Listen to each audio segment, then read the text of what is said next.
Afternoon, everybody. Let's have some fun for 8 minutes. And I love coming to this event. This has always, for me, been one of the highlights of the year. I'm going to talk about the subject of the day, which is how do we stay in front in the United States on 5G? And so what I'd like to do is talk a little bit about how we see this from a Samsung perspective, and then a little bit about the US 5G industry, and then really get into the heart of the matter, which is how to keep going.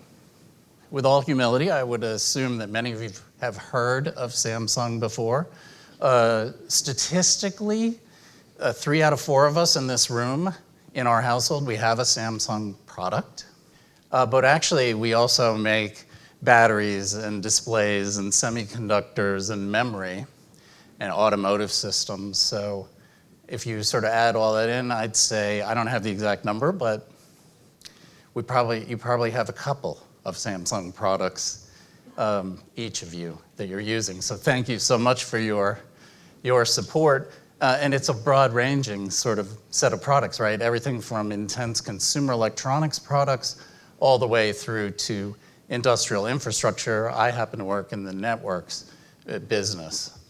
Interestingly, we also, as a large multinational enterprise, operate a lot of things to conduct our business. So we have 31 global manufacturing centers scattered around the world. We don't own major construction companies. We own hospitals, hotel chain, amusement parks. And so one very interesting dynamic for us is that we take all of these products we build and we're putting to them use ourselves in trying to develop these elusive 5G use cases. What I'd say is they're not as elusive as they used to be. Absolutely, in all of these applications, we're putting them to good use. So if you combine that with the fact that we spend about $21 billion a year on R&D, so I guess any industry on the planet, that makes us one of the top R&D spenders out there. It gives us a profound ability to impact industries that we work in. So this actually is not a Samsung commercial.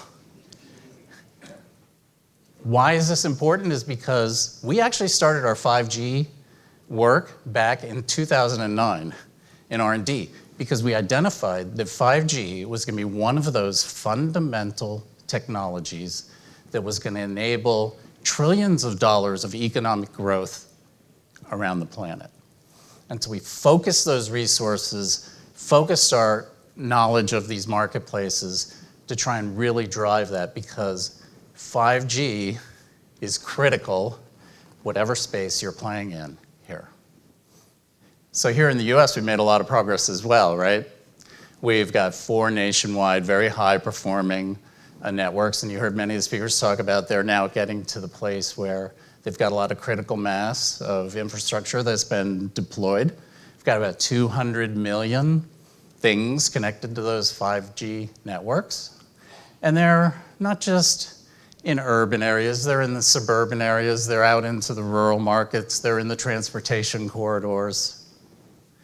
And they're not just mobility use cases. In fact, you've heard many people identify that FWA is one of the real first emerging 5G killer apps. So lots of really outstanding progress. Can't stop there. We've got a lead in this country. We're at a crossroads. We need to keep moving. And so we will continue to innovate on top of 5G.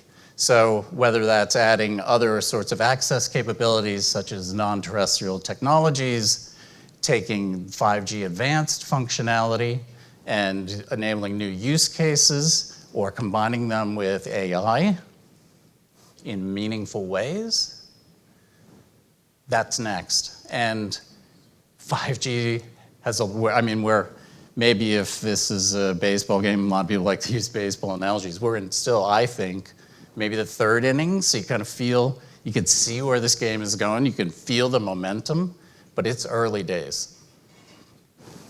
So now the important part of this presentation.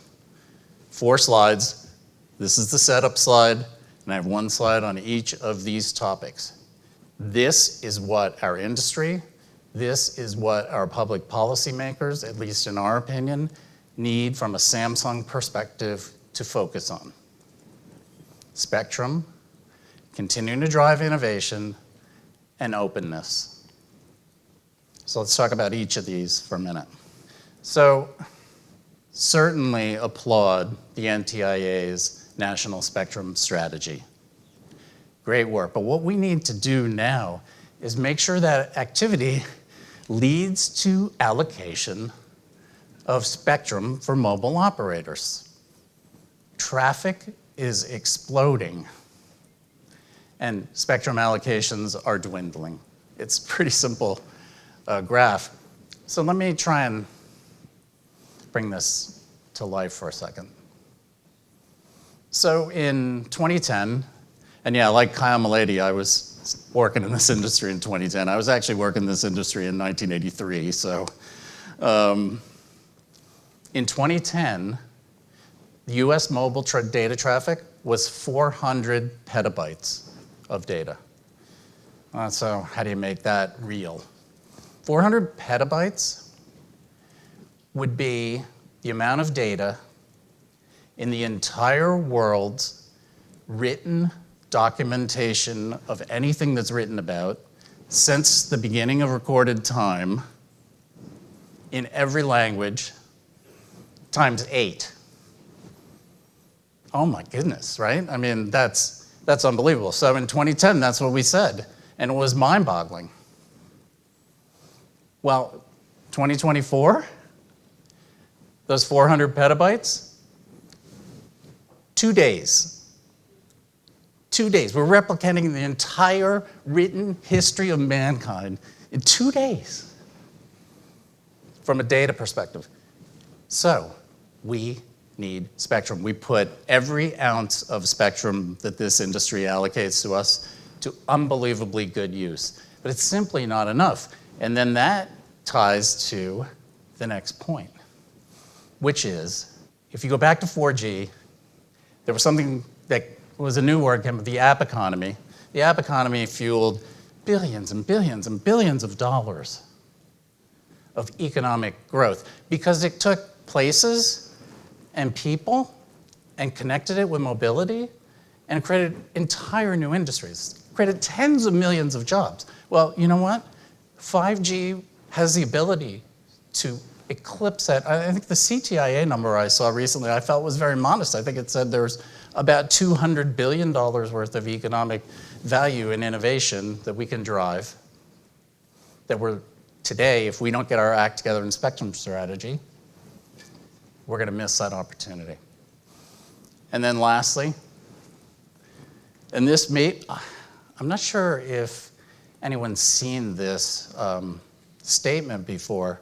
At Samsung, we're fortunate to be one of the global sponsors of the Olympics. And so for the Paris Games, we announced this as our sort of key phrase. And so it's a very interesting thing, right? We at Samsung have always believed that if you're willing to engage, if you're willing to be open, you will always grow a market far larger. Open always wins. I think in every industry, as it goes through its life cycle, you'll see times, not just ours, where vertically integrated, purpose-built solutions were the call of the day. It got us from one place to the next and built the beautiful momentum we have today. But in the end, the move to open systems, and especially on the network side, I think you've seen this, and we've certainly seen it as growth for us as well.